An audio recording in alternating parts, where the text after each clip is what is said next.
So welcome to the podcast, everybody. It seems like we're live on all of our platforms that we need to be live on. Great. Today, I'm going to interview Alyssa. Alyssa, I'd love to hear your story. I know you've done a lot of work with environmental leadership and with bringing thought leadership to different areas with coaching and leadership. Love to hear your story. How far back are we starting here? I don't know, college. What makes sense. Sure.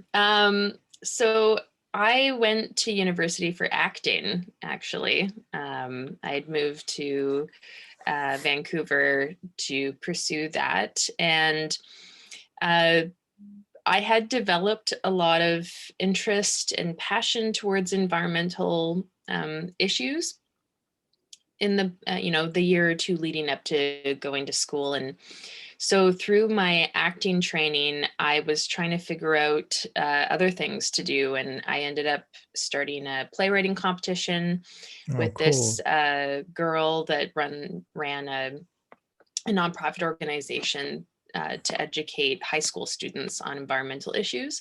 So I had teamed up with her to start a playwriting competition for kids or teenagers to write plays about the environment. And then, that transformed into finishing school and, spending more of my energy in directing or producing and creating. And I ended up taking over that nonprofit organization and transforming it into a theater company to focus on environmental themes, but also looking at how we produce live theater in a more sustainable way. And then 5 years ago, I got diagnosed with cancer. Wow. And that just sort of really flipped my world upside down. And to kind of rush through that story in terms of my career, I ended up changing my focus to film. And, that was partially because I just needed a different creative outlet, but also I felt like through film, with the environment in mind, that there was a bigger potential to create worldwide change because film is such a large industry. And then I also wanted to find balance in doing something that more directly helps people. So that's what brought me to life coaching.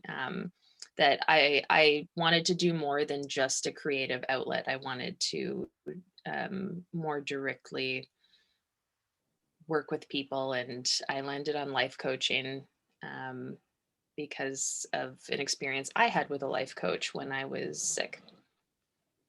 That's sort of a Coles Notes version. Wow. What was the initial push like after let's first, thanks for sharing all that. That's amazing. It's so many different levels.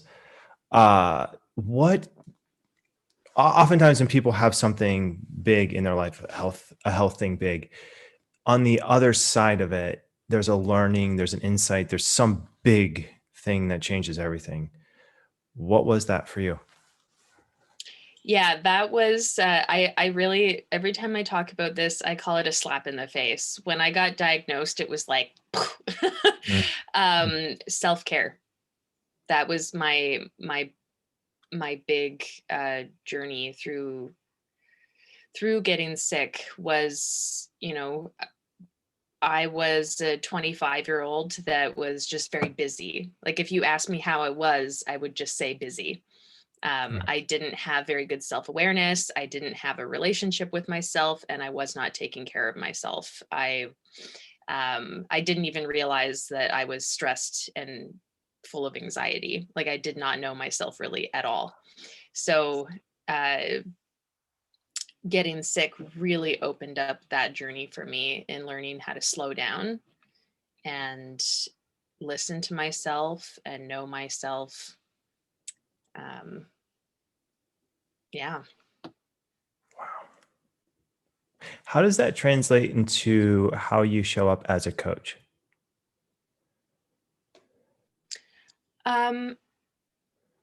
I think, that's been such an important journey for me that I think I just always have that in mind when I'm coaching. And that, well, I'm sure many people who become life coaches have probably had a life coach at some point, but I had a life coach going through my cancer experience, and I remember how important that was. um I picked up on the deep listening, and I think that that is so important. And um so I'm really trying to I've been considering being a coach as a continuance of that journey and knowing myself and being able to give that energy back to other people. Hmm. And how has coach training influenced you as an artist? It's interesting because the levels of listening was not new to me, because that comes up a lot in acting training, Right. that acting is about listening and reacting. And so the concept wasn't new. I think I had a bit of a um I started the training in May last year going, oh, well, I already know about this.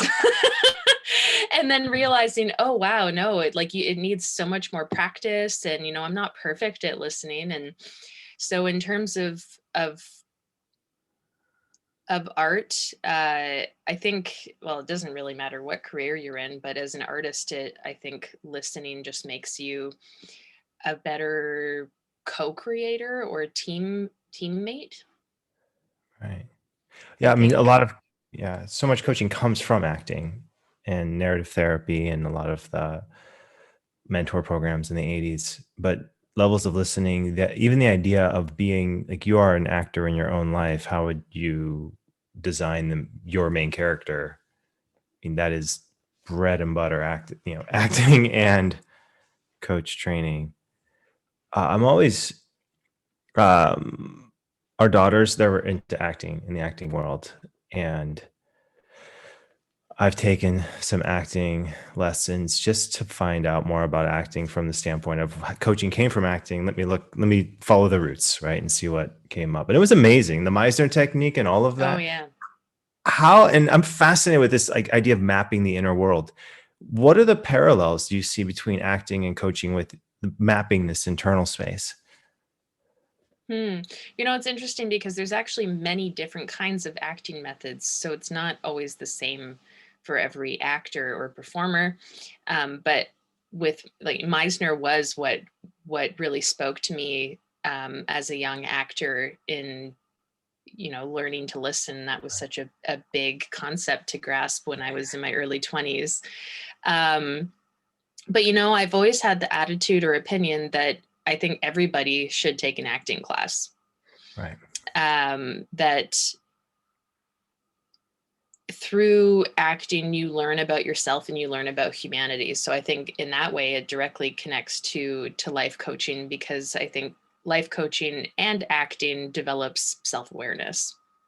Right. And how would you describe, so for everyone listening and listening to the podcast, how would you define Meister technique? Uh, It's interesting. People either love it or hate it, but that's because you've either got the right teacher or the wrong teacher. Uh, Meisner technique is about getting out of your head and listening. That, as an actor, you can't be just thinking about what your next line is. You have to actually let what the other scene partner is saying affect you and allow that to change how you deliver your next line.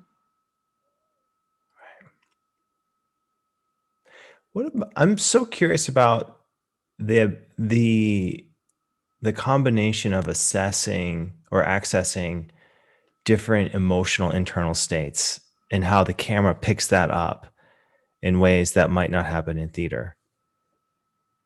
What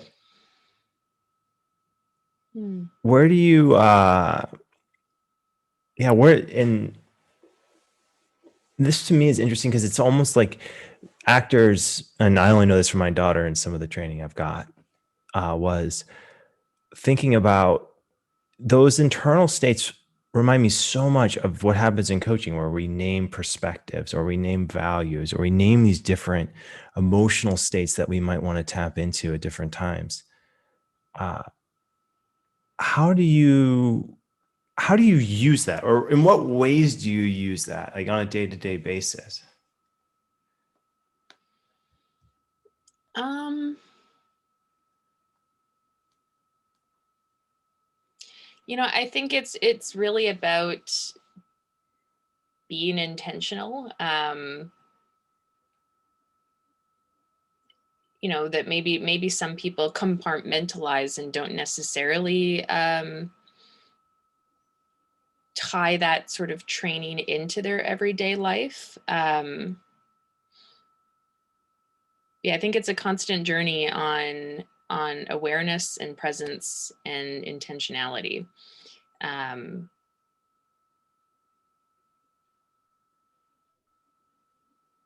so, I think that, I don't know, for my personal journey, I feel like, it's a little bit of a roller coaster. It's an up and down. Sometimes I'm like, oh, I'm being really aware and intentional and working on myself and growing as a human. And then I'll get to a point where I'm like, well, I'm like not doing the best right now. How have I forgotten to, take care of myself again? So I feel like it is always a bit of an up and down in keeping those things in mind. Right. Right. So you have a new venture, the Break New Ground is your... Yeah. So through some past training and experience, I I'm combining. I want to offer three things, or I will be offering three things, but the pandemic kind of gets in the way of that. I will be offering life coaching, as well as team building and group facilitation. So I do have some training in facilitation, and I have experience through a previous job in team building exercises and games. So that will be there for me as a fulfilling, exciting journey when I'm not making art in whatever facet. That I really want to find a balance between the two, because they both fulfill me and I don't feel like I can do one or the other. That's fantastic. I imagine it's just a fulfilling, that sounds like a really fulfilling life design, like to have outlets of creativity and also outlets of service, like deep Yeah. things. Yeah. And it was an interesting journey too, because I mentioned that when I got diagnosed with cancer, I was just busy, busy, busy, and learning how to slow down. And I had challenges thinking, should I be doing this much? Is this Mhm. too busy? But then realizing, well, there is this element of who I am as a human. I need to have multiple things going on.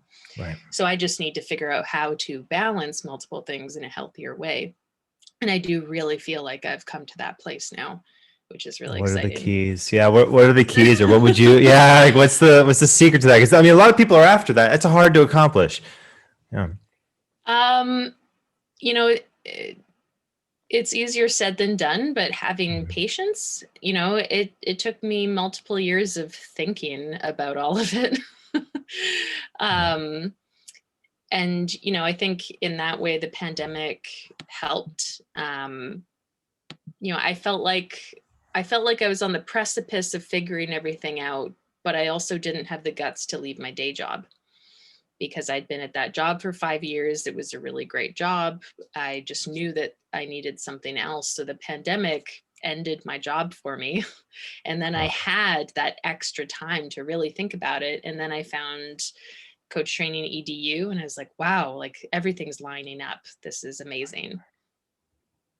Yeah, I think the pandemic allows people the opportunity who want to pivot. This is the chance to pivot and do something different. Like everyone gets a free pass to make a major change if you're wanting that. What Now that it's sort of settling in, where do you see yourself, let's say 2, 3 years from now? Um,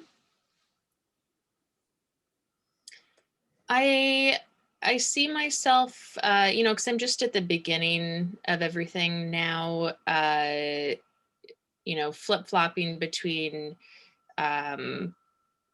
film work or a film project for a couple of months, where maybe some of my coaching or team building is a bit on the back burner, and then just being able to go back and forth between each. That's what's really nice about film, is it is temporary, unless it's like a TV show that goes on for years, that I can work on that project, maybe still coach people on weekends.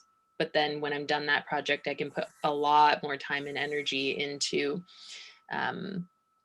facilitating or running events, and coaching. That's so cool.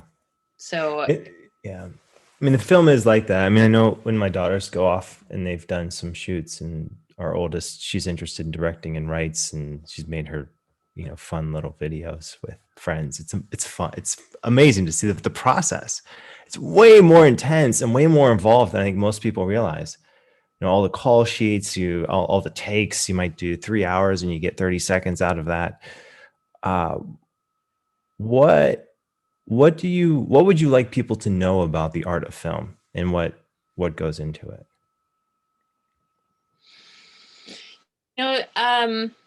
It's interesting because my mind is so heavy into transforming how film works. It is very, it's a lot of work. It's also a very wasteful industry. And so a lot of what, if I'm not,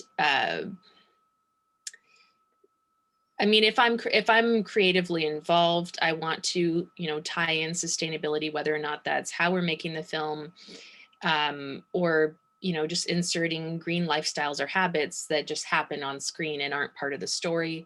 But I also am a sustainability coordinator. So I'm working on a Netflix movie right now, helping the movie be green. So I think there's an element of, film is a crazy, fast-paced, time-consuming industry. There's all these people that put in amazing hard work that don't get the acknowledgement. Everyone knows the actors, maybe the director, maybe the writer, but there's so many roles involved in making a production come to life that you don't even realize. And not everyone actually makes it on the credits. Sometimes there's so many people that your name doesn't make the cut because they don't want to keep the credits going for that long. Yeah, I mean, and I'm always amazed at how many people are on the credits on some of these films, and realizing that might only be half the people who are actually involved in the production, like the whole totality of it. What were the biggest exercises, ideas, insights from the wellness training? One of my favorites was actually creating your mission statement, your life's mission statement. Love it. It's so cool. What is yours? What's your mission statement? I happen to have it in my journal right next to me. My mission statement from 2020 is, I will serve to promote and facilitate change and growth on a personal, environmental, and societal level. That is so cool. How did you do on it? Good. I think it's carrying me on through this year, because 2020 in some ways had things going on, but slowed everyone's lives down.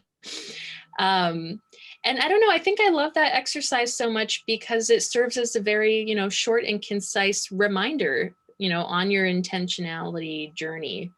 And I think that's something that I really need, is because I can fall into a habit of just saying yes to things, that I need to slow down and think about why I say yes to certain things, and having a little mission statement to remind me what's important to me is very useful. Right.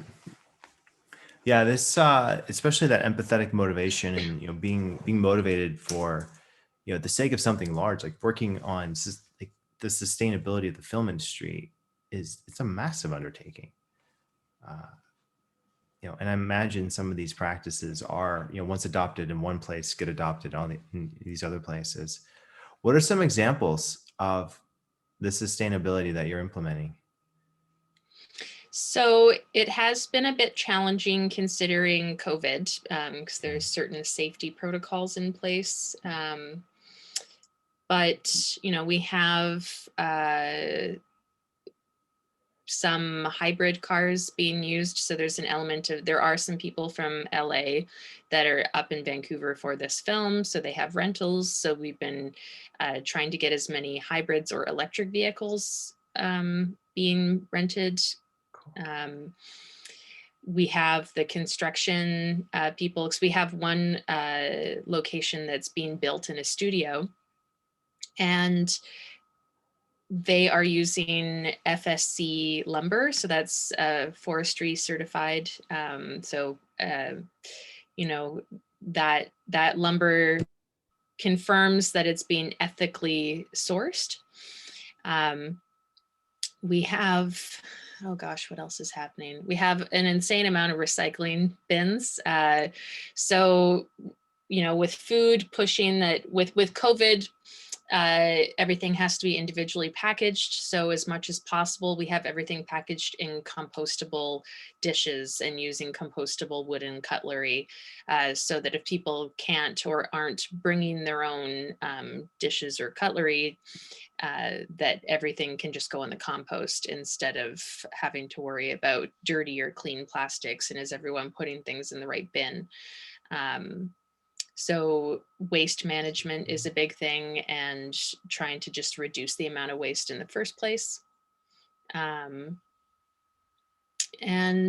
what's another big thing that we're doing? Instead of, again, because of COVID, it makes it trickier, but we found foot activated water coolers so that you can safely bring your own bottle to set and fill it up without your hands touching. So you can just pump it with your foot, fill up your water bottle. And instead of having plastic water bottles as a backup, we have aluminum canned water that has a really resealable lid. That's cool. I wonder, just a few examples. Yeah, there's got to be a whole, people studying the footprint of these movies and seeing what happens. What's the real carbon footprint of this? What advice would you give to a new coach just starting out in their coaching journey?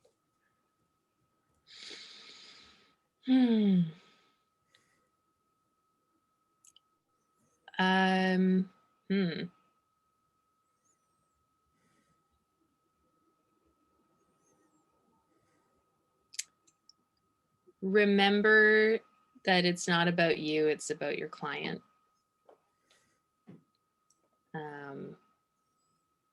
So I feel like, myself and my classmates, there was an element of getting excited about wanting to change people's lives, and, forgetting to really slow down and listen. And even if you see where you'd like them to be, you can't get them there. They have to get there on them by themselves. So just continuing to remember that. I was trying to think of a business side of things, but I guess it's just, don't rush launching your business. Make sure you're very clear on what you want, who your target audience is, and how exactly you're going to work with people. Because I know a lot of coaches will take other elements of what they've done in the past and sort of make it their own unique thing. So just, yeah, it's advice for myself too, but slow down, take your time figuring out exactly what it is you're launching as a product, I guess. That's awesome. Who is your ideal target audience? So for me, it's, I think it's easier to work in what you fall into. So my target audience is artists or entrepreneurs and cancer survivors. So those are my, I'll work with anybody else, but creative, entrepreneurial type people, and wanting to give back to the community that I came from. So trying to put myself out there to, maybe work through a cancer organization, or, even if it's just word of mouth, that would be more my charitable side. I'm willing to do more freebies or do more discounts for cancer survivors because I couldn't afford it when I was sick, and my life coach gave me free sessions. And that was, amazing. So I want to be able to do something like that to give back as well. Right. I imagine there's such a camaraderie or instant connection between people who've gone through something like cancer. What what do you find? Like what's that community like? Um, I don't know how to explain it. There's an element of, it's just really magical sharing a room with people who have been through the same thing, but you don't even necessarily have to talk about it. Right. So, there's, I've been to support groups where you do talk, and, everyone holds space and shares each other's heartbreak and pain and struggles. But it's also just really empowering to do something fun, that we don't have to talk about it. We just all know that we've been through a similar experience. There's an element of, we know that we're going to understand each other, even if it's not said. Right. Right. I would imagine that it would also speed up your ideas of, I mean, having to manage all the emotion of that and go through that. I imagine it speeds up ideas of what's my legacy going to be? What do I need to create? Like what impact do I want to have in this world? How has it Yeah. shifted your motivation? Um, I think, I'm really grateful that I was able to get myself out to different cancer events or organizations, and meet people. I think that it's definitely a lot more difficult to figure out your path or your journey when you feel alone. Um, and so knowing that you're not alone and being in that community, I think, is just an element of lifting your spirits. For me, I think it took a while. I had this interesting, um, it's so hard to describe what it felt like, but I didn't feel alone, in that sense of, starting to build a community and share my experience with other people that got it. But I still felt very lost in Mhm. this, not wanting to do theater anymore, but what am I doing next? And what do I care about? It took a long time to connect my heart to it. Like, it felt like I logically knew what I cared about, but I had no Right. feeling in my heart. I had no passion connection. And that scared me for, I think it was at least 2 years I felt that way. I was very scared that I would never feel passion for something again. And then through, I, I don't know, I think a mix of just the work I'm doing on myself, through life coaching, through, I went back to acting class, um, and just, that element of time, that it takes time, and that I was spending the time thinking about things or working on myself. Um, at some point, just something clicked, and I realized, holy crap, I have feelings again. That's And amazing. That's I amazing think, self-awareness. um, I think that was part of it too, figuring out this balance of film and sustainability with life coaching and working with people, whether or not it's the coaching one-on-one or communication in a group of people. Right. I needed that to happen, because it's really hard to make a decision of what you're going to do with your life if you're really not feeling it. And so it was all these things spinning in my head of, well, I care about this and I care about that. But it wasn't until I was able to, I guess, open up my heart, and my heart clicked in to feel things about these things, Right. that That's I so was able to truly start down that journey.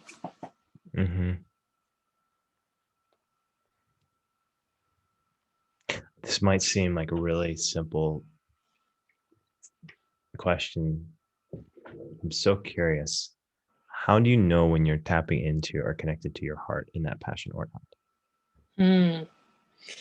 Um,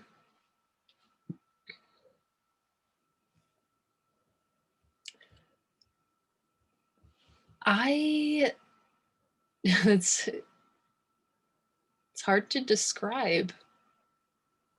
Um,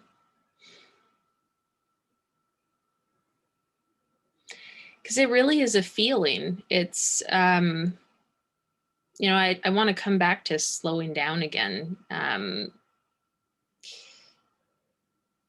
There's an element of just holding space in nothingness to be able to recognize the feeling. Um, I think there's an element of joy and spark. Um, yeah, other than just the feeling I have when I'm doing it. You know, it's been a very long time. Like, I can solidly say right now that with this film and sustainability work and with life coaching, I feel 100% amazing that this is right for me. So I don't know how to fully So, explain it. yeah. Well, um, I think the feeling I have, like when I say I'm leading a course, or like when I was doing my thing, even now, I've hopped in a couple 2.0s this week. I think the feeling, to me, it feels like knowing without a doubt that, yeah, I was born to do this work. Like, there's an element of feeling well used, like in the sense of I'm going to sleep well tonight, knowing that what I did is going to have ripple effect and positive impact and all of that. And I feel good at it. It's not just, uh, it's not like an ego thing. It's more like I mean, there might be an element of that, but I think the bigger thing, it feels to me more like there's no other place in this world where I'm needed right now more than right here.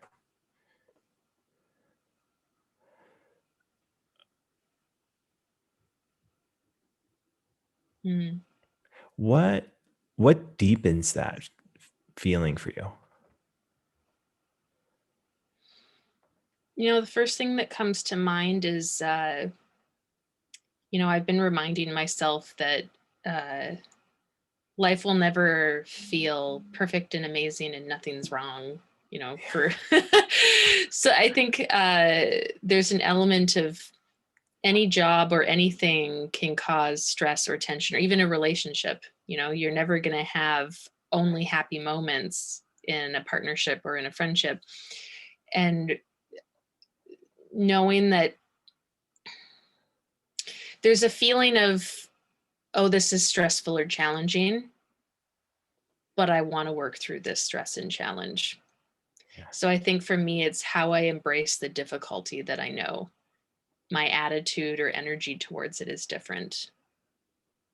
With Right. that, I don't know if I Yeah, no, articulate it's in that. the space. And I'm always curious about how people, myself included, can push through those feelings of, oh, I am stretched. Like this is the, like, this is the edge of where I feel like I can hold it together. And then what? I need to go and hold it together for another 5 minutes, another 30 minutes, another hour, another day, another week.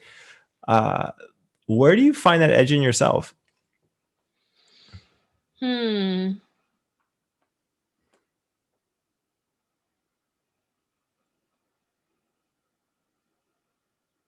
I don't know. I feel like I've just gone through such a shift that I might need to see what that is now. I'm really just at the beginning of this new journey. It's been about or less than 2 months of finally having everything in place, that I don't know what that edge looks like when I'm completely fulfilled with everything I'm doing.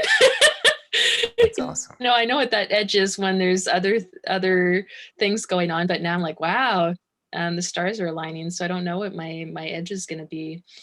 I think I definitely have, my mind is going to boundaries, boundaries with myself. And that's, part of, the self-care, self-awareness journey is, what are my boundaries? And so maybe my edge lines up with not respecting my own boundaries. That makes sense. I mean, it seems like, I know art and creativity, it feels like such a giving, generous, pouring yourself out kind of activity. Yeah,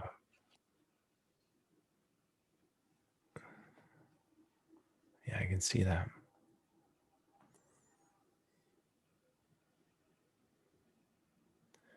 How can this community best support you? How can Coach Training EDU best support what you're up to?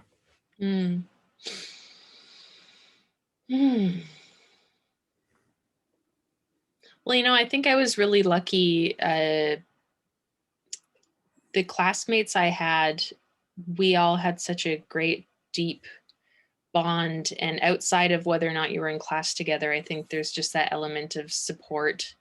That it's not a competition. We're all doing the same kind of work, but we all approach it differently or have different target audiences. So I think it's an element of just everybody that's part of the community taking their turn to be there for somebody. If somebody reaches out with a question or a thought, or can you share this, that we all take turns supporting and each other, whether or not that's sharing information or answering a question. Yeah, like I hope that I can still stay actively engaged. That it does feel like a new community. I feel like my classmates are my friends for life. That it doesn't just become this thing that dissipates. It's actively part of my life now. Alyssa, that's so lovely to hear. I think one of the most surprising things for me, but now looking back, I feel a little embarrassed that I was this surprised with it, but it really is. Even to this day, I'm still amazed at how deep the bonds are between classmates in coaching courses. And I think part of it is because you're sharing things and you're listening to people in ways that we don't really do in any other area of our life. We're not, we just don't do that. It seems to me like kind of like the opposite of a neighbor. Like, a neighbor knows if you have a cat or a dog, or what kind of car you drive, or, what you look like the whole body look like. But on a coaching call like this Zoom call, you don't know any of that. You just know their values, their perspectives, their core motivation, what they're up to, like the internal stuff that neighbors might not know. But because of that, I feel like what it does is it breaks a lot of stereotypes. It breaks ideas down of what it means to connect as people, and how we really truly can listen and be in spaces where there's vulnerability, there's growth, and there's like all of this fulfillment happens. Where do you see like coaching? Because coaching works and this kind of stuff works, and you're a facilitator, in the acting world. Where do you see, and we'll have to stop here pretty soon, coaching coaching concepts making their way into the film industry? So one really cool thing is that, I feel like there's a lot of growth and change happening in the film industry. Like the fact that I'm a sustainability coordinator with Netflix, that's new. But also in terms of like life coaching elements, there are intimacy coordinators now.